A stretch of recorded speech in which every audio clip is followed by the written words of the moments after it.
Imagine that we live in a world where desires and passions are all that exist, and the only reality we can experience is that of our own impulses. In this world, we cannot rise or sink to any other reality, but just that of our impulses, and all we have to make sense of the world is our counterparts, our emotions, and our instincts. Now let's ask ourselves a question. Can this world of desires and passions suffice for us to understand even the so-called mechanical or material world? Can we look at the physical world and understand it as possessing the same degree of reality as our emotions themselves, as a more primitive form of the world of emotions? Can we see it as a primary form of life, in which all organic functions are still synthetically united with one another? According to Friedrich Nietzsche, we not only can, but we must make this attempt. It is commanded by the conscience of logical method. We cannot assume several kinds of causality, so long as the attempt to get along with a single one has not been pushed to its furthest extent. We need to challenge ourselves to think beyond what we know and see the world in a new light. To understand the world in this way, we need to start by recognizing the will as operating and believe in the causality of the will. If we do so, we must make the attempt to posit hypothetically the causality of the will as the only causality. In other words, we need to assume that will does not operate on matter, but only on will itself, and that all mechanical action is just the power of will, the effect of will.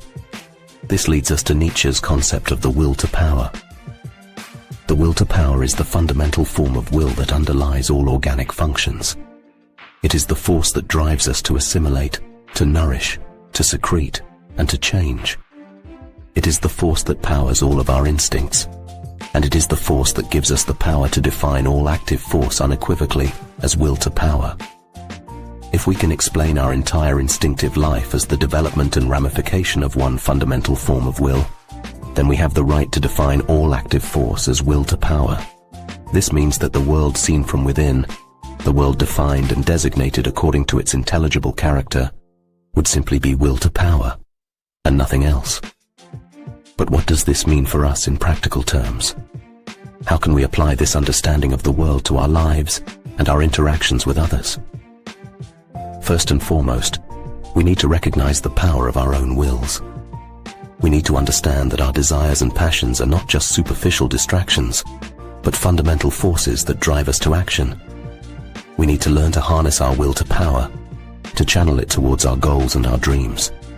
Secondly, we need to recognize the power of the wills of others.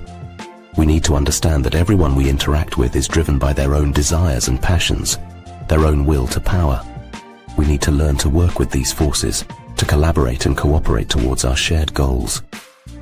In conclusion, Nietzsche's concept of the will to power challenges us to think beyond what we know, to see the world in a new light, and to recognize the power of our own wills and the wills of others. It invites us to explore the fundamental forces that drive us, to embrace our desires and passions, and to work together towards a shared vision of the future. So let us embrace the will to power and let it guide us towards a brighter tomorrow.